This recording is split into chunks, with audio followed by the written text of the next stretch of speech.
తన బిడ్డలకు దేవుడు ఉంచిన బహుమానం శ్రేష్టమైనది. స్నేహితులను దూరం చేశాడు, బిడ్డలను దూరం చేశాడు, భార్యను దూరం చేశాడు, ఆరోగ్యాన్ని దూరం చేశాడు, ఆస్తిని దూరం చేశాడు. ఇంతకన్నా ఏం చేయగలడా? ఇంకేముంది? ఈ దెబ్బకి యోబు ఓడిపోతాడు, నేను గెలుస్తాను అనుకున్నాడు. ఎందుకంటే అంతకన్నా ఏం చేయగలవాడు? యోబయ్య అన్న మాట ఏంటో తెలుసా? దేవుడు మేలు చేశాడు, అనుభవించాం, కీడొచ్చింది, సహిద్దాం. కొట్టదా పట్ల ఎప్పుడైతే కీడుని సహిద్దాం అన్నాడో సాతానుగాడు తల పట్టుకున్నాడంట.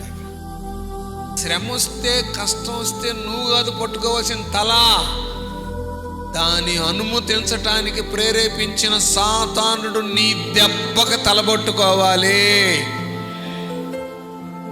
నీకు నాకు కావాల్సింది సహనము.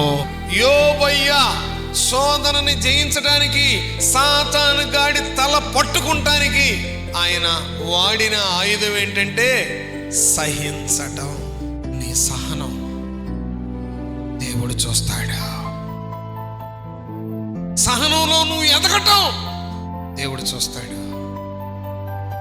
నిన్ను ఉన్నతమైన పర్వతం మీద నాటుతాడు.